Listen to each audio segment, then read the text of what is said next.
Hello दोस्तों, कैसे हैं आज। तो चलिए शुरू करते हैं आज का टॉपिक। तो इसके पिछले वीडियो में मैंने बताया था न्यूटन का प्रथम नियम, ठीक है। और आज हम जानने वाले हैं न्यूटन का द्वितीय नियम। तो न्यूटन का द्वितीय नियम जानने से पहले हमें संवेग के बारे में जानना है, तभी हम न्यूटन का द्वितीय नियम के बारे में जान सकेंगे, ठीक है। तो आइए समझते हैं कि संवेग किसे कहते हैं। देखिए, ये आपका कोई वस्तु है, ठीक है। ये आपका एक वस्तु है। तो वस्तु है, कोई भी वस्तु है, ठीक है। तो वस्तु में जो होता है वो द्रव्यमान होता है। क्या होता है? द्रव्यमान, जिसे हम लोग कहते हैं मास। किसी भी वस्तु में क्या होता है? द्रव्यमान तो रहता ही है। ये आपका वस्तु है। तो आखिर संवेग किसको कहेंगे? संवेग, तो संवेग किसको कहते हैं कि कोई भी वस्तु जो गतिमान हो, क्या हो? गति कर रही है। वस्तु गतिमान हो, गतिमान अवस्था में हो, यानी कि उसका संवेग किसे कहेंगे? जो वस्तु गतिमान हो, मतलब गति कर रही है। जैसे कि ये अभी एक वस्तु है। ये पेन क्या है? कलम, एक वस्तु है। लेकिन ये संवेग नहीं है। ये संवेग कब होगी? जब यह गति करेगी। जैसे कि अभी गति कर रही है, देखिए, है ना।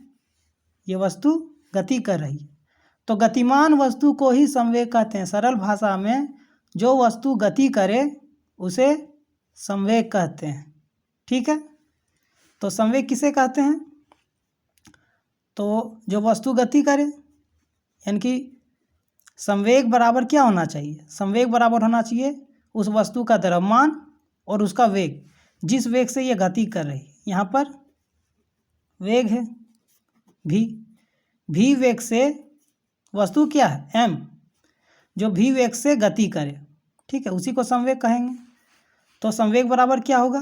तो संवेग बराबर क्या हो जाएगा? संवेग बराबर हो जाएगा, पहला तो वस्तु का द्रव्यमान होना चाहिए, यानी कि कोई भी वस्तु हो उसका अपना मास होना चाहिए, यानी कि द्रव्यमान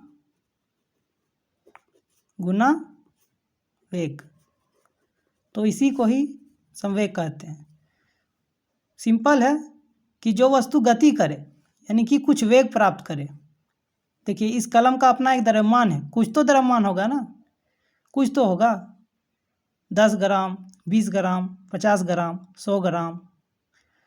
तो वस्तु गतिमान करे, मतलब कुछ वेग प्राप्त करे, गति में प्राप्ति हो उसे, और उसका अपना द्रव्यमान हो, तो उसी को संवेग कहेंगे।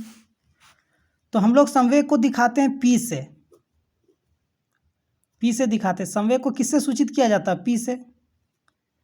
और द्रव्यमान को एम से, क्योंकि मास को ही द्रव्यमान कहते हैं। और वेग को भी से, यानी कि गुना भी।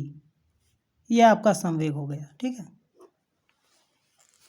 अब देखिए, संवेग आखिर न्यूटन के द्वितीय नियम पर कैसे आधारित है। तो हमने पढ़ा है कि न्यूटन के प्रथम नियम से बल की परिभाषा का ज्ञान होता है, मतलब बल का डिफिनेशन हमें पता चला था। और इसमें हमें बल का व्यंजक प्राप्त होगा, ठीक है। क्या प्राप्त होगा? बल का फॉर्मूला, इसी संवेग। तो आखिर है क्या, समझते हैं। देखिए, यदि किसी वस्तु पर हम कोई फोर्स डेवलप करें, फोर्स लगाएं, तो यह कुछ संवेग प्राप्त करेगा। तो यही कहता है न्यूटन का द्वितीय नियम कि बल जो होता है संवेग परिवर्तन की दर का क्या होता है? समानुपाती होता है।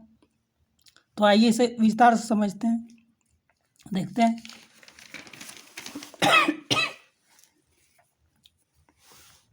संवेग किसी गतिशील वस्तु के द्रव्यमान एवं वेग के गुणनफल को संवेग कहते हैं। संवेग बराबर होता है आपका द्रव्यमान गुना वेग, यानी कि m गुना v। इसे p द्वारा व्यक्त किया जाता है। इसमें परिमाण एवं दिशा दोनों होते हैं। यह भी एक सदिश राशि है, क्योंकि यदि कोई वस्तु पे हम लोग बल फोर्स करेंगे तो एक दिशा में ही यह संवेग की गति जो होगी एक डायरेक्शन में होगी। इसीलिए संवेग एक सदिश राशि है। ठीक है, अब देखिए इसका मात्रक कैसे निकालते हैं। तो संवेग बराबर क्या होता है, P गुना V, सॉरी M गुना V, यानी कि द्रव्यमान का kg, और वेग का क्या होता है पिछले क्लास में बता चुके हैं, मीटर प्रति सेकंड। ठीक है, तो ये आपका संवेग के बारे में यहाँ से यहाँ तक क्या था, व्याख्यान था। ठीक है, अब देखते हैं न्यूटन का द्वितीय नियम आखिर संवेग पे कैसे डिपेंड है। तो देखिए मैंने कहा था कि यदि किसी वस्तु पे जब कोई फोर्स डेवलप करेंगे तो यह कुछ वस्तु क्या होगा, गति प्राप्त करेगा। इसी गति को तो बोलते हैं, गतिमान वस्तु को ही बोलते हैं संवेग। क्या बोलते हैं, गतिमान वस्तु को ही क्या बोलते हैं, संवेग बोलते हैं। तो जब हम लोग फोर्स इस वस्तु पे लगाएं तो यह कुछ डिस्टेंस कवर करेगा। ठीक है, तो यह जो बल है वह संवेग के समानुपाती है। कितने समय में संवेग में जो परिवर्तन हो रहा है, कितने दर मतलब कितने समय में इस संवेग का जो चेंज हुआ, इसी को हम लोग मापते हैं बल।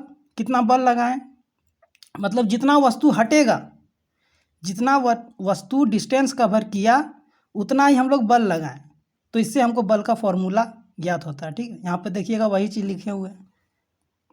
न्यूटन का द्वितीय नियम, किसी वस्तु पर लगने वाला बल उसके संवेग में परिवर्तन की दर के समानुपाती होता है। ये आपका संवेग हो गया, बल समानुपाती है संवेग की दर मतलब समय होता है। ठीक है, तो संवेग में परिवर्तन की दर बल के समानुपाती है।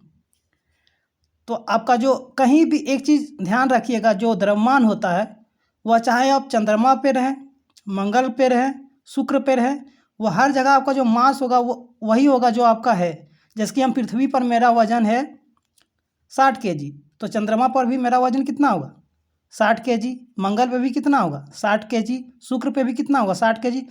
तो द्रव्यमान हमेशा कांस्टेंट होता है, तो कांस्टेंट को हम लोग बाहर निकाल दिए, मतलब समान होता है, हर जगह समान होता है। चेंज किस में होता है, वेग में। तो dv/dt, और हमने पढ़ा था कि वेग में परिवर्तन की दर को क्या कहते हैं, त्वरण कहते हैं, ए कहते हैं। ठीक है, तो आपका क्या निकल गया, देखिए F बराबर ma। ठीक है, तो यहाँ पर हम लोग को क्या प्राप्त हुआ, न्यूटन का फॉर्मूला। क्या प्राप्त हुआ, न्यूटन का फॉर्मूला। जब हम कोई भी न्यूमेरिकल बनाएंगे तो इसी फॉर्मूले का यूज़ करेंगे। ठीक है, तो न्यूटन के द्वितीय नियम से हमें बल का व्यंजक यानी कि फॉर्मूला प्राप्त होता है। आशा करते हैं यहाँ तक आप समझे होंगे। अब हम लोग इसके अगले क्लास में देखेंगे न्यूटन का तृतीय नियम। ठीक है, तब तक के लिए धन्यवाद।